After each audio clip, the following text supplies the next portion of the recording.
Rey Juan Carlos, que es Integración, Derechos Humanos y Ciudadanía Global, un proyecto de investigación que ganamos frente al Ayuntamiento de Madrid con la primera posición dentro de las universidades públicas de la Comunidad de Madrid.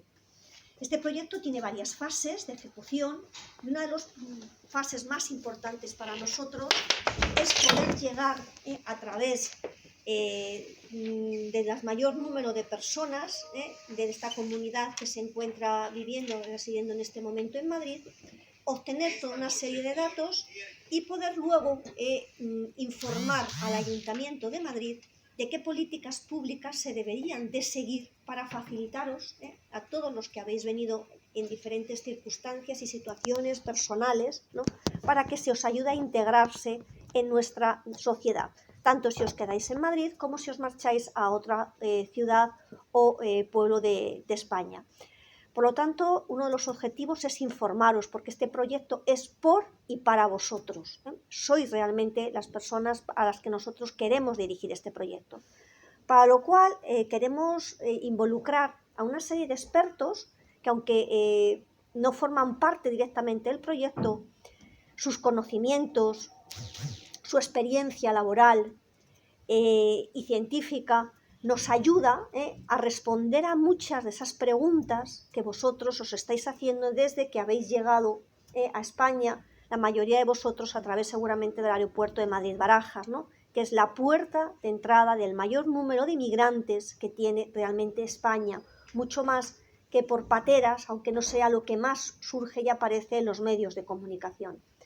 A través de esta puerta de entrada, este aeropuerto de Madrid-Barajas, ¿no?, hay muchas dudas que os planteáis para poderos integrar en nuestro sistema de derecho, en nuestro sistema jurídico. Por eso hoy contamos con una de las mayores expertas, que es Paloma Torres, abogada, forma parte de la asociación Diaconía, una asociación que también ayuda a las personas a integrarse en nuestro país, y tuvimos la suerte de poder contar con Paloma Torres ya en una sesión anterior, y hoy Paloma, bueno, pues ha tenido la amabilidad de volverse a acercar a la Universidad de Juan Carlos para compartir con vosotros. Como llevamos ya unos minutos de retraso, no quiero retratar más porque la gente tiene también sus tiempos, y le cedo la palabra a Paloma para que nos cuente su experiencia y sobre todo su conocimiento en estos temas.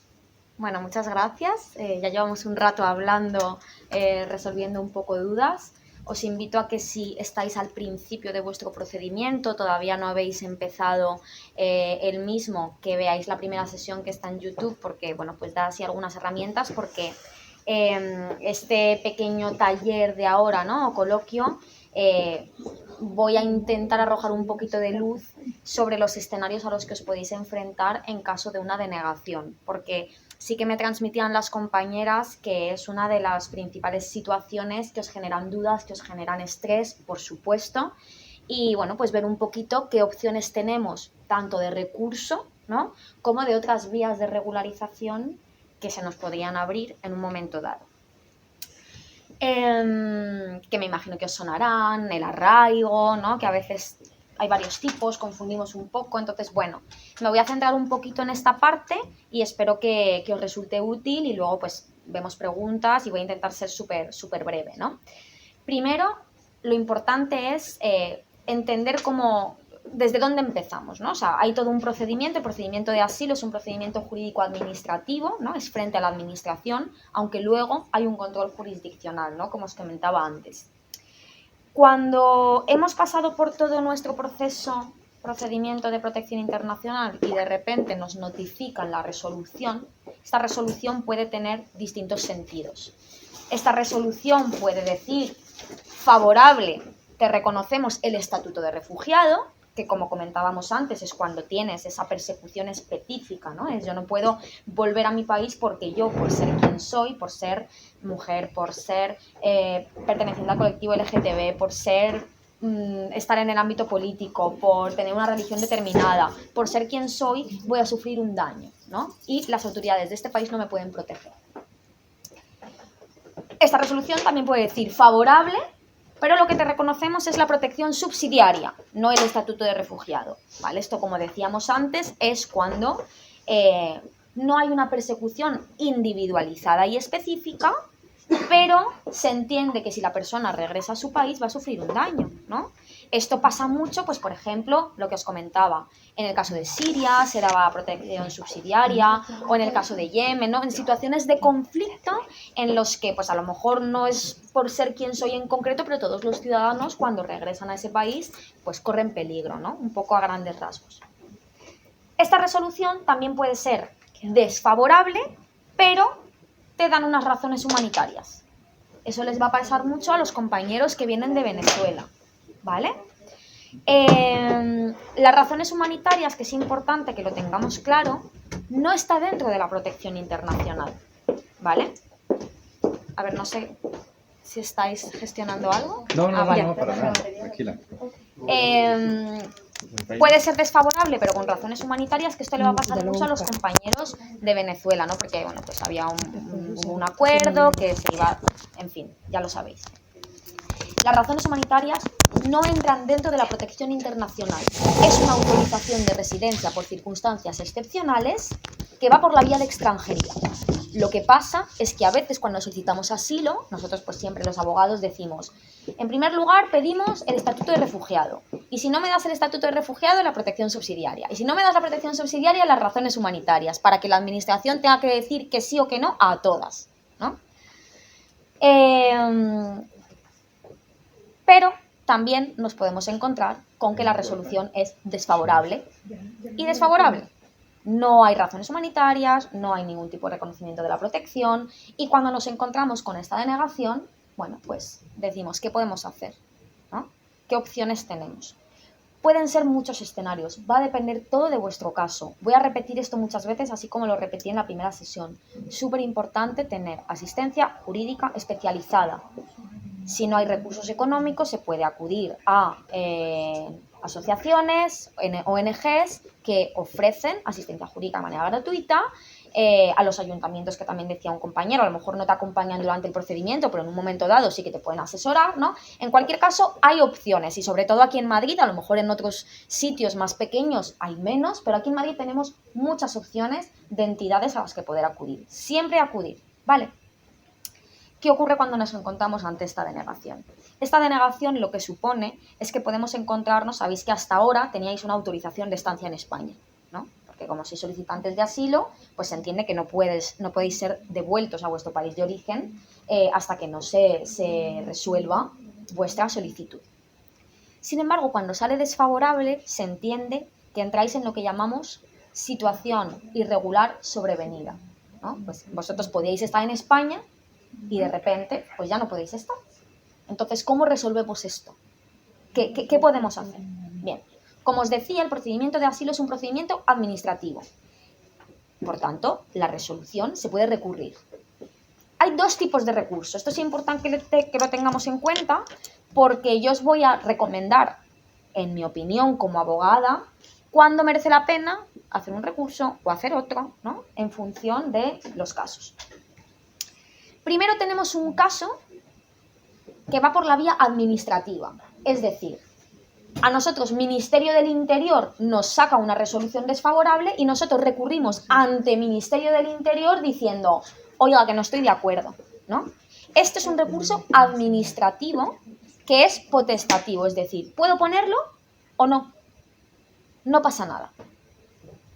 Y luego hay un recurso ya ante un juez, ¿no? Que es el recurso contencioso administrativo. Tenemos el recurso de reposición, que es ante la administración, y el recurso contencioso administrativo, que es ante un juez. Entonces, para el recurso de reposición, tienes un mes para interponerlo, desde que te notifican. El recurso contencioso administrativo tienes 2 meses.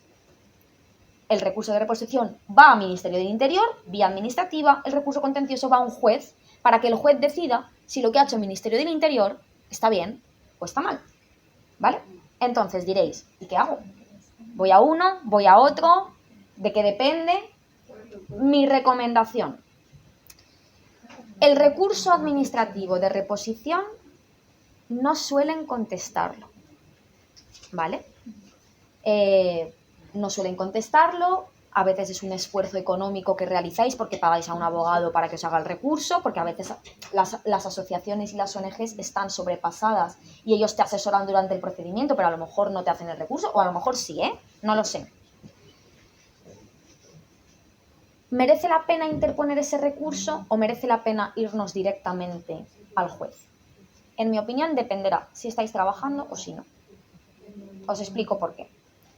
Muchos de vosotros, cuando llevéis un tiempo, ya como os decía antes, a los 6 meses de haber solicitado asilo, ¿no?, de haber tenido la entrevista de asilo, vais a poder trabajar.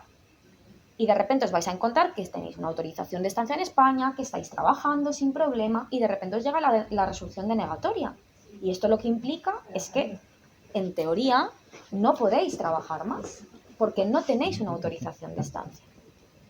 Entonces, ¿qué ocurre aquí? Cuando nosotros interponemos un recurso de reposición, el administrativo, explicando por qué no estamos de acuerdo y solicitando medidas cautelares, diciendo que se suspenda esa resolución, ¿eso qué quiere decir? Que, oye, yo te estoy diciendo que no estoy de acuerdo y hasta que tú me digas si te vale o no te vale mi argumentación, no me hagas irme de España, ¿no? O sea, básicamente como, pues lo mismo, por las mismas razones por las que podéis estar en España hasta que os resuelvan la solicitud de asilo, si yo te estoy recurriendo de nuevo porque no estoy de acuerdo con tu decisión, ¿cómo me vas a echar antes? Básicamente esa es la idea, ¿no? Entonces, cuando yo interpongo ese recurso de reposición pidiendo como medida cautelar que se suspenda la resolución denegatoria hasta que se resuelva del todo, a los 30 días de haber interpuesto ese recurso, sucede una cosa que llamamos en abogacía silencio administrativo positivo. ¿Qué quiere decir?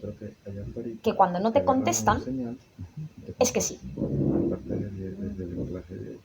Por tanto, si yo he pedido, oiga, no estoy de acuerdo con esta solicitud desfavorable y por favor, suspéndanme cautelarmente esta resolución hasta que lo resuelves y no me contestan, ¿Pero tiene un lazo de tiempo?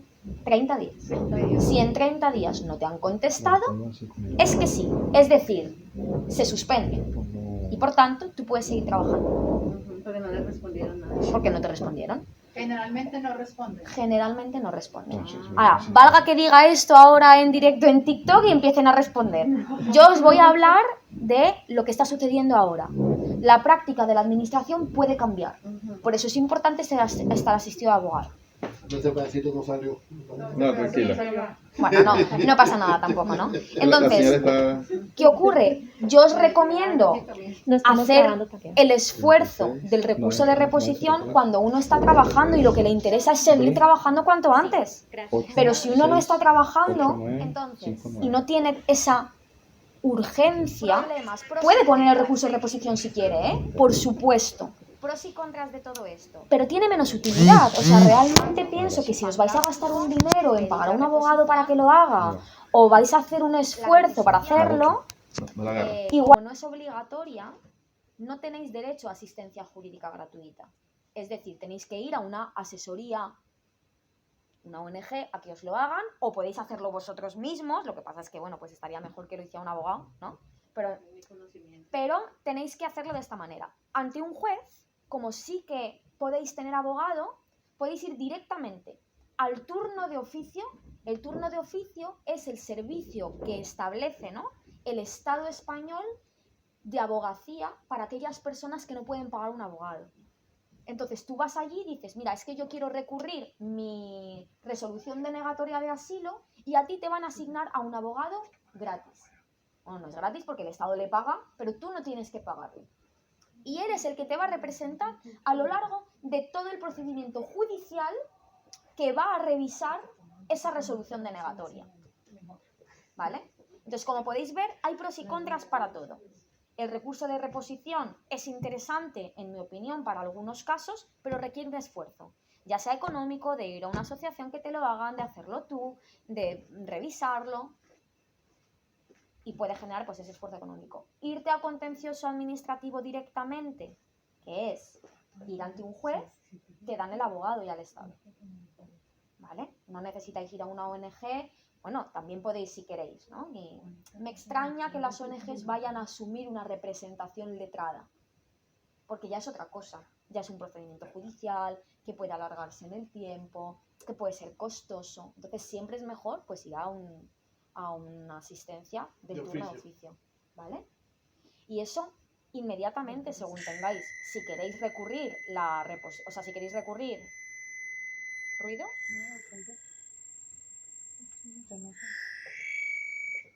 No sé.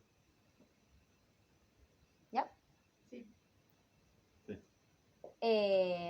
Me he perdido. Si queréis recurrir, bueno, pues ante el contencioso podéis ir directamente según os notifiquen. Según os notifiquen, nos vamos al turno de oficio.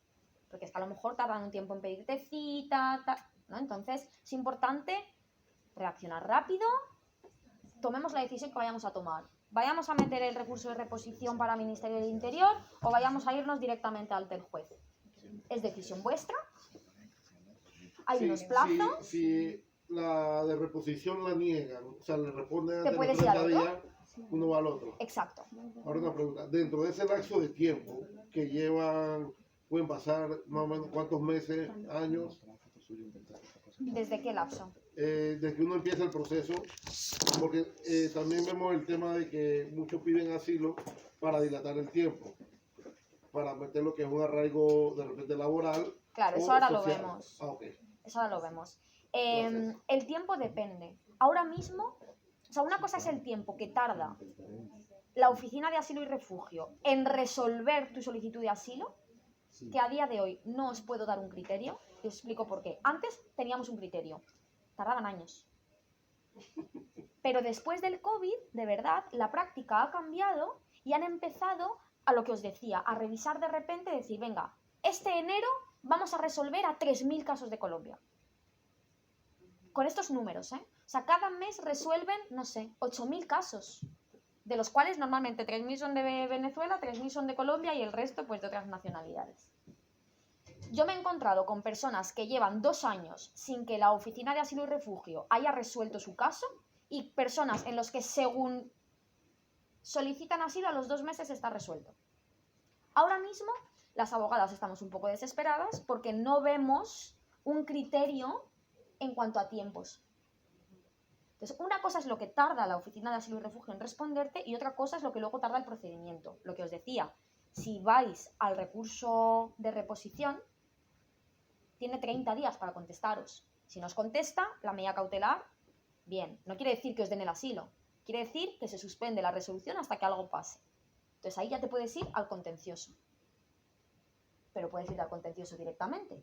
Es lo que quiero que quede claro. ¿Cuánto tiempo tiene el ¿Vale? contencioso? Contencioso en 2 meses tienes que meterlo. Ok. Pero luego, depende- depende. Ok.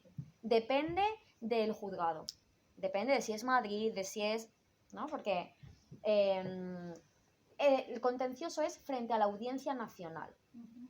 Y a veces tiene muchos casos, a veces menos, es que eso ya no lo sabes, ¿no? Pero en cualquier caso, cuando tú metes el contencioso administrativo, tú también solicitas que se suspenda la resolución y por lo tanto, en principio, tú deberías poder seguir, o sea, hasta que el juez tenga una sentencia, tú vas a poder seguir viviendo en España, vas a poder seguir trabajando, ¿no? Entonces, bueno, a mí eso me parece bien, ¿no? Claro que Si, sí. No, aquí no. si se alarga un poquito, pues tampoco pasa nada, ¿no? Pero sí que es verdad que para otras cosas, bueno, pues puede ser estresante, tienes que estar pendiente, es un procedimiento judicial, ¿no? Que todo tiene también su coste y estos procesos que son personales y emocionalmente, pues también son importantes, ¿no? Una vez visto esto, unos tips, pero son tips también para que habléis con vuestros abogados. Muchas veces, cuando vemos la resolución denegatoria, nos agobia mucho el fondo del asunto. El fondo del asunto quiere decir por qué nos han dicho que no, ¿no? Pues porque te van a decir no, porque en tu país estás perfectamente. Muchas veces cuando recurrimos, nos centramos mucho en eso. Nos centramos mucho en no, porque yo en mi país sí que estoy mal, no sé. Muchas veces la clave está en cómo ha sido el procedimiento. Oye, ¿a mí me han hecho la entrevista adecuadamente? O me ha estado el policía aquí diciendo cosas, no me ha dejado hablar, no me deja entregar la documentación, no he podido pedir cita para renovar, no. A veces lo que pasa durante el procedimiento es importante. Entonces, cuando habléis con vuestro abogado, ya sea el nuevo que os pongan de oficio cuando vayáis al juzgado, ya sea el de la asociación con el que habléis la primera vez, contadles todo. ¿Cómo ha sido el procedimiento? Apuntaoslo todo. He escrito a la oficina de asilo y refugio y no me han contestado. He pedido que me hagan una segunda entrevista y no me la han hecho. He pedido que se paralice el procedimiento porque quería enviar un informe psicológico y no lo han paralizado y me han resuelto. No, todas esas cosas que pueden parecer tonterías, luego pueden ser relevantes y muchas veces son las que marcan la diferencia en el procedimiento judicial. Porque el procedimiento judicial difícilmente se va a meter en el fondo.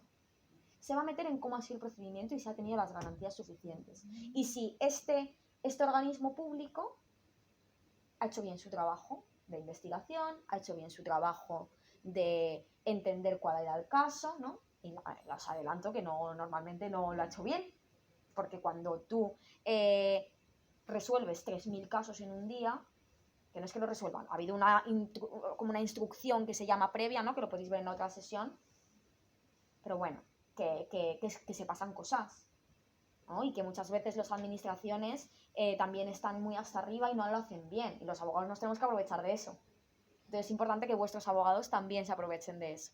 Entonces, fijaos siempre de vuestro procedimiento, cómo es todo, apuntároslo y avanzamos, ¿vale? Esto es el escenario de recurso, ¿no? De yo no estoy de acuerdo con mi resolución y recurro, ¿vale? Si hay dudas, luego las vemos. Entonces, vale, me han denegado. ¿Qué otras posibilidades tengo más allá del asilo? ¿No? Porque yo ya llevo un tiempo en España, porque quiero quedarme en España y mira, no quiero seguir recurriendo lo del asilo o lo he recurrido y un juez me ha dicho que no.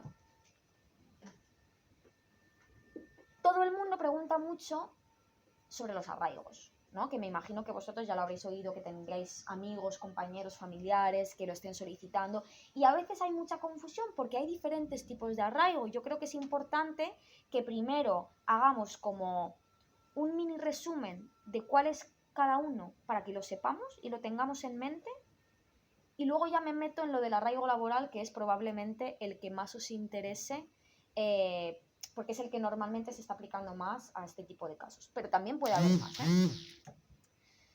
El arraigo, nos salimos de la protección internacional, como pasaba con las razones humanitarias. Esto ya es extranjería, son dos cosas distintas. Protección internacional, extranjería, ¿vale? Dentro de la extranjería, el arraigo, en realidad, aunque lo conozcamos así, se llama autorización de residencia temporal por circunstancias excepcionales por razones de arraigo. Es decir, es un tipo de autorización de residencia muy concreto, muy excepcional y que hay que cumplir una serie de requisitos. Entonces hay 3 tipos de arraigo y cada uno tiene requisitos distintos. Está el arraigo social, ¿vale? El arraigo social, tienes que haber estado 3 años en España, no necesariamente de manera regular, o sea, quiero decir, has podido estar de manera irregular. 3 años en España. Tienes que tener una oferta de trabajo de 1 año de duración a jornada completa, ¿vale? Bueno, tienes que tener un informe de arraigo, que eso es cuando ya cumples todos estos requisitos, pues vas a una administración a que te haga un informe de que efectivamente los cumples, ya está. Y luego no tienes que tener antecedentes penales, ni en España, ni en tu país de origen, en los últimos 5 años, ¿vale? Arraigo social, 3 años, contrato de trabajo de 1 año, no antecedentes penales, los básicos. Arraigo laboral, ¿vale? 2 años de permanencia, ya no son 3, son 2. Y 6 meses trabajados. Ahora nos metemos un poco más a profundizar en esta autorización, pero ha sido bastante revolucionario porque esta autorización se creó pensando en aquellas personas migrantes que habían estado trabajando de manera irregular, ¿vale? Que habían estado trabajando en negro, básicamente. Y entonces es como que realmente pues hay una empresa española que se está aprovechando de ello, es un poco, esa es la idea, y por tanto tú denunciabas esa situación, ¿no? Denuncias a Inspección de Trabajo o denuncias ante un juzgado que estás trabajando de manera irregular y por tanto pues como que se te reconocía esta autorización de residencia porque se entendía que, oye, y de repente pues hubo algunas sentencias de unos jueces hace muy poco, hace un par de años, o el año pasado de hecho, el año pasado, que de repente dijeron que oye, que no hacía falta que fuera trabajo irregular, que si tú habías trabajado en España en virtud de otra autorización de residencia distinta de manera regular y podías acreditar los 6 meses, que estaba bien. Resulta que muchísimas personas que han estado años como solicitantes de asilo y han podido trabajar más de 6 meses, empezaron a pedir el arraigo, y efectivamente pues se lo tuvieron que dar. Luego ya pasaron cosas que la administración dijo, ay, pues esto no me gusta, voy a emitir una instrucción que diga que los solicitantes de asilo no pueden pedir el arraigo. Bueno, pero cuando te deniegan, sí. Esto yo espero que algún juez diga que sí que podéis llegar a un momento, porque ahora mismo está habiendo nuevas sentencias que dicen que esta instrucción como que tampoco tiene mucha base, pero todavía no llega el momento en el que digan, oye, que sin problema podéis solicitar así, o sea, podéis solicitar el arraigo mientras todavía estáis esperando la resolución. Pero a día de hoy hay una instrucción que dice que no es así, ¿vale? Ojalá cambie. Entonces, esto es revolucionario y de repente ¿no? Nos encontramos con que puede ser una opción bastante viable también para vosotros y para vosotras cuando tenéis una resolución denegatoria, ¿no? Y luego, por otro lado, ahora profundizo en estos detalles porque no es tan fácil. Por otro lado tenemos el arraigo familiar. El arraigo familiar pues es como otra cosa radicalmente distinta, que es para pues, un padre o una madre de un niño que tiene nacionalidad española o que tus padres sean españoles de origen. Esto quiere decir que tus padres no son personas que han llegado como migrantes y luego llegado un momento llevan no sé cuántos años en España y tienen la nacionalidad, no, sino que eran nacionales desde el principio o pues las circunstancias estas excepcionales de determinadas nacionalidades, pues yo qué sé. Esto que pasa mucho de mis abuelos eran españoles y emigraron y entonces yo ahora tengo la nacionalidad por este régimen especial. Entonces, como veréis, el arraigo familiar no es algo muy habitual y es algo como muy excepcional, ¿no? Estos son los 3 tipos de arraigo. Entonces, como el arraigo laboral es el que pienso que os genera más dudas porque probablemente es el que de primeras tengáis más opción a acceder en caso de una potencial denegación de vuestra solicitud de asilo, quería contaros simplemente un poquito más para que veáis que no es tan sencillo, ¿no? Los 2 años, o sea, tenéis que estar en España 2 años. No valen cualquier 2 años, o sea, no vale yo estuve 2 años en España hace 5 años y luego volví a mi país y luego he vuelto. No, tiene que ser en los 2 años inmediatamente anteriores a que yo estoy solicitando el arraigo, ¿vale? ¿Cómo puedo probar esto? De cualquier manera. O sea, el billete de avión, el pasaporte en el que dicen la fecha en que entra a España, el empadronamiento. Es que muchas veces te dicen, solamente te vale el empadronamiento. Ah, pues es que yo no me he empadronado hasta cuando llevaba 1 año aquí. Da igual, puedes hacerlo de cualquier manera. Médicos que hayas sido y que tengas la fecha, cualquier cosa, ¿vale? Cualquier medio. 6 meses trabajados. No en cualquier tipo de trabajo, lamentablemente, ¿vale? Tiene que ser un trabajo que tenga cierta entidad. Es decir, pues que sean determinadas horas, ¿no? Que no tiene por qué ser jornada completa, pero bueno, pues al menos una media jornada, 30 horas, esto se está debatiendo también a nivel judicial, pero bueno, pueden ser varios contratos, varios empleadores, pero en cualquier caso que el cómputo general sea, por ejemplo, no valen prácticas, pues cuando eres estudiante y de repente haces prácticas en una empresa, pues eso no vale, ¿no? Pues quiere decir que es un contrato de trabajo, que tiene una cierta entidad, entonces eso que lo sepamos, ¿no? Porque a veces, pues yo tengo clientes que vienen y dicen, no, pues es que yo he estado trabajando 6 meses, pero 10 horas a la semana. Y eso, bueno, ojalá en algún momento esto se resuelva y haya alguna sentencia que diga que esto también se puede así, pero ahora mismo no lo es, ¿vale? Entonces, pues tiene que ser como con entidad suficiente. ¿Cómo lo demostramos? informe de vida laboral, contrato de trabajo, nóminas, cualquier medio de prueba, ¿vale? Lo que tengamos que acredite que yo he estado trabajando pues en esta empresa o en estas empresas o en estas casas de manera regular 6 meses, ¿vale? Luego, no antecedentes penales. Esto es muy importante. Ni en España, ni en vuestro país de origen o en el país en el que hayáis estado los últimos 5 años, ¿vale? Los antecedentes penales tienen que venir legalizados. Esto es muy importante porque luego nos encontramos con problemas. Luego nos encontramos que he hecho el esfuerzo de traer los antecedentes penales de mi país de origen y resulta que no están legalizados y no me valen aquí. Y hay veces que hay que legalizarlo en el propio país de origen. Legalizar es la palabra que utilizamos. Apostillar. Bueno, apostillar es cuando es un país firmante del Convenio de La Haya, pero hay países que no lo son. ¿Esto qué quiere decir? Que a lo mejor ha sonado un poco técnico. Quiere decir que necesitamos que el documento público que traigáis de vuestro país ¿Cómo vas con el internet? Está bien. Esta es la red de aquí. Ok, gracias. necesitamos que el documento de vuestro país tenga validez en España y para eso necesitamos legalizarlo. Entonces, hay un procedimiento de legalización pues que es un poco más arduo, ¿no? Pues legalizar en el país de origen, que te pongan el sellito, traerlo. Pero si vuestro país de origen o del país del que vengáis es firmante del Convenio de La Haya, es importante que nos aseguremos que venga con la apostilla. ¿Vale? Entonces, en vuestro caso hay apostilla, pero a lo mejor hay otros países que no lo es. Importante que luego nos traemos los antecedentes penales que tienen una validez determinada y no está apostillado y tenemos que volver y ya tenemos el procedimiento que no podemos, ¿no? Que no vuela. Todo se puede arreglar, que se puede pedir otra vez, entendedme, ¿eh? ¿No? Pero pues ya que hacemos el esfuerzo y que además legalizar, sacar el documento, siempre tienes que pagar tasas, pues ya que hacemos un esfuerzo, intentar que sea de una. Bueno, en el caso de Panamá, ese documento es válido solamente por un mes, 30 días. Y uno va, o sea, yo lo puedo solicitar ahorita, un ejemplo, por la web, me lo dan porque lo dan digital. Pero de ahí hay que mandarlo a apostillar. Claro. Eso sí es en el país de uno, o sea, mientras uno apostilla eso Claro. y mientras eso llega acá. Y el proceso, no, ya cuando el documento entra al expediente, no importa ya que se venza, ¿no? Porque ya está apostillado y entró dentro Claro, del periodo normalmente vigente. la fecha es en el momento en el que tú lo entras. Que tenga apostilla el Ministerio de Relaciones Exteriores, desde ahí. Vale.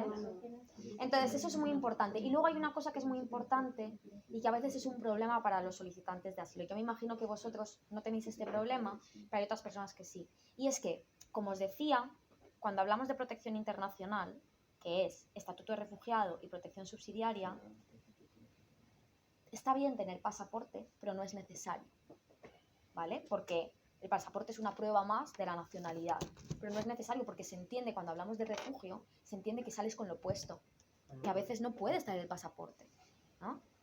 Pero cuando hablamos de extranjería, tenemos que tener pasaporte válido en vigor. Si no lo tenemos, bueno, hay otras maneras de hacerlo, pero ya se complica todo muchísimo, porque tendrías que pedir una cédula de inscripción, necesitas acta notarial, necesitas acreditar que no puedes conseguir tu pasaporte, ya la cosa se complica. Siempre en extranjería os van a pedir el pasaporte, copia completa del pasaporte en vigor. Lo digo porque muchas veces pasa que de repente solicitamos la autorización de residencia y se nos caduca el pasaporte. O sea, esto es súper importante. Siempre en vigor. Y además, no puede ser que te queden 4 meses para que se te caduque. No, o sea, tiene que estar en vigor, que vaya a estar en vigor un tiempo, porque nos lo paralizan el procedimiento. Por lo menos mientras está el proceso. Claro, ¿vale? Entonces eso es muy importante. Mira, una pregunta. Sí. Por lo menos las personas que están solicitando asilo, que vienen con una persecución política y que de su país de origen, por supuesto, va a tener algún antecedente penal infundado, pues que no, tú no puedes solicitar unos antecedentes penales en tu país porque precisamente está saliendo Claro. por esa persecución. ¿Cómo sería? Claro. Pues eso, en el caso de que les reconozcan la protección internacional, porque efectivamente hay esa, o sea, normalmente se mira que si tú estás solicitando asilo, acuérdate que una cosa es el asilo y otra cosa es la extranjería. A ver. O sea, el pasaporte, o sea, los antecedentes penales sí que puede ser un problema para el asilo, ¿vale? Puede ser un problema para el asilo, pero si son delitos políticos, en principio, tú lo que tienes que argumentar como abogado es, oiga, es que precisamente estos delitos tienen que ver con la persecución, porque muchas veces si veis la sesión que grabé la otra vez, la persecución puede ser estatal o no estatal. O sea, la persecución puede venir precisamente de un Estado que con sus instituciones te pena y te persigue, o no, puede ser también de la propia sociedad, en el caso de la violencia de género, ¿no? Entonces, en ese sentido, si tú lo que estás alegando es una persecución política y se ve que, o sea, es una prueba más, ¿no? Entonces, en la protección internacional, eso además es un indicio de esa persecución estatal por motivos políticos, ¿no? Entonces, en principio, debería haber una resolución favorable que dijera que eso es protección internacional, entonces tú no necesitarías... O sea, no habría ese problema de antecedentes penales en la protección internacional. Si te deniegan protección internacional, porque aunque tengas esos antecedentes penales, no lo ven, a lo mejor en extranjería sí que tienes un problema. Lamentablemente. Una consulta, esta pregunta es a base del arraigo familiar. Si viene una pareja, digamos, un colombiano y una joven mexicana, y tiene el bebé aquí en España, ellos pueden pedir... Es que eso depende de la normativa del país. A ver, tú cuando un niño extranjero nace en España, en función de la legislación del país de origen de los padres, ese niño puede ser, o sea, tú puedes solicitar la nacionalidad del niño por simple presunción, que se llama, o no. ¿Esto qué quiere decir?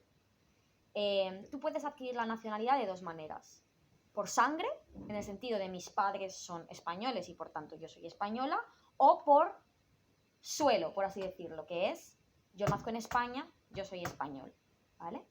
Entonces, en principio, en función, España lo que dice es, si ese niño que nace aquí, por la legislación de sus países de origen, no va a recibir inmediatamente la nacionalidad de los padres, entonces le dejamos que sea español directamente, porque no le vamos a dejar siendo apátrida, ¿no?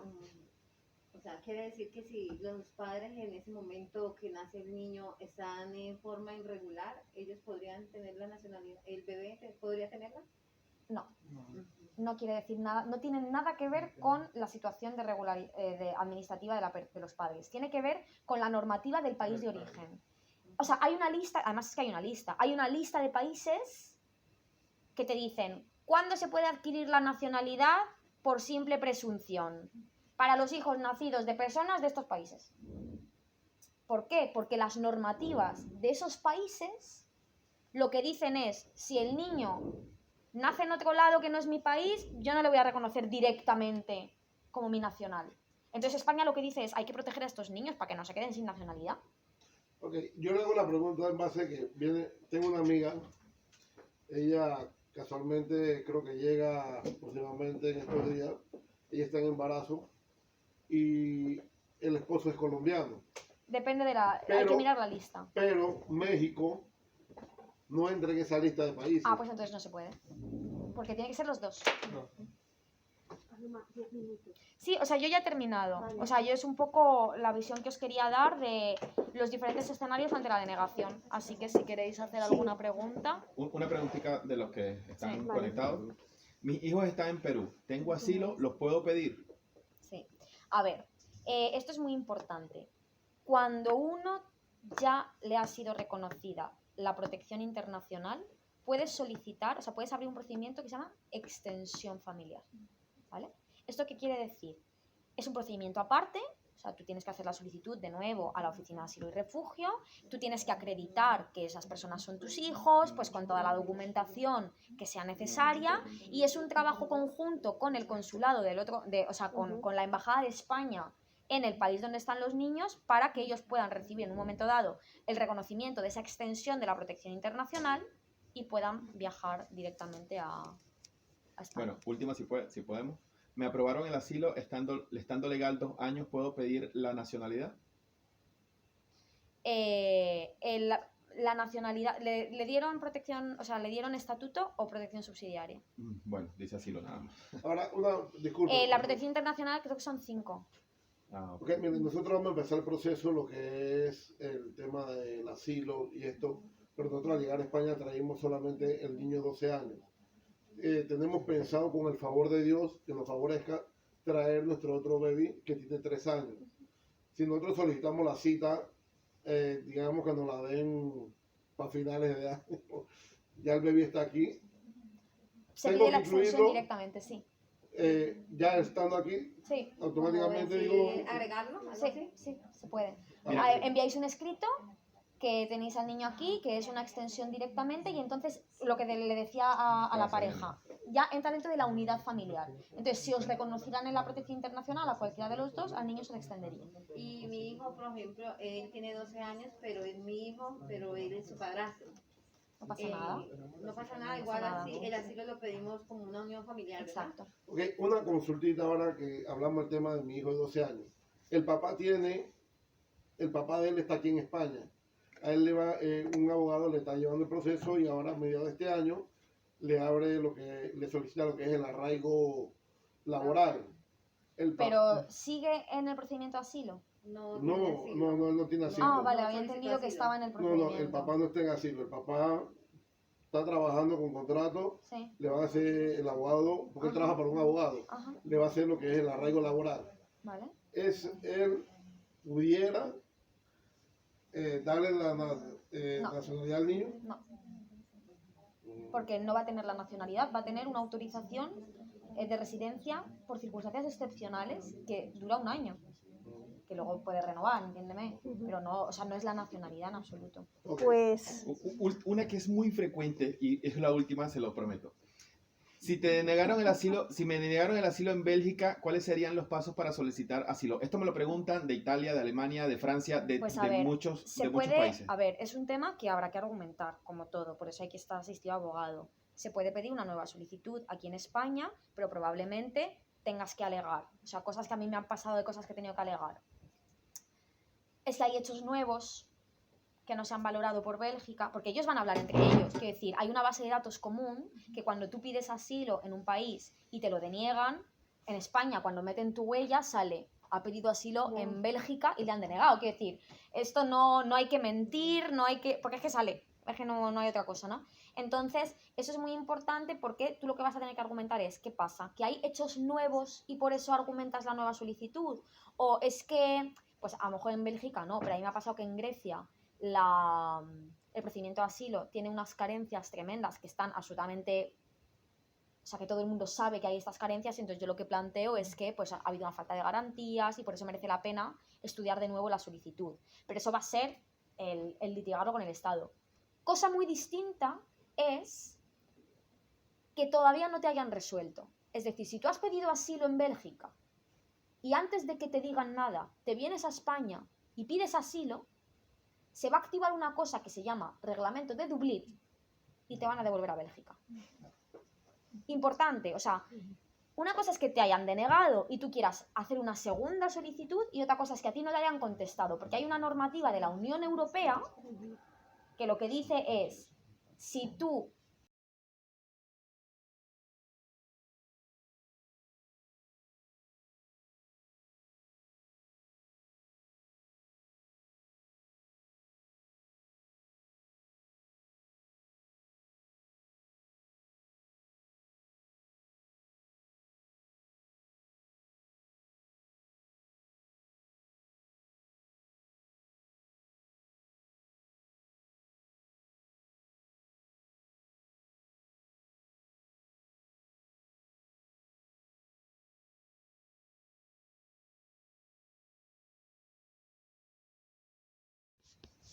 súper importante, de verdad. Me voy, si queda ese mensaje claro, hay asociaciones a las que podéis acudir y que os van a asesorar fantásticamente y que os van a apoyar y a lo largo de todos los diferentes procedimientos. Así que os animo a que siempre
Realmente ha sido de gran interés a todas las personas que nos siguen, y aunque ya hemos tenido este pequeñísimo problema técnico, pero al final se va a colgar. Quiero dar las gracias a Diaconía, porque sin ellos no hubiese sido posible realmente que Paloma hubiese estado hoy con nosotros, y sobre todo a todos vosotros, los que estáis aquí, los que nos estáis siguiendo por las redes sociales, porque vuestro conocimiento, vuestros datos son fundamentales para cambiar las políticas públicas también de este país. Así que os agradecemos profundamente que contestéis también la encuesta, porque la encuesta es básica para luego nosotros hacer un trabajo científico desde la Universidad Rey Juan Carlos. Muchísimas gracias. Gracias. Gracias.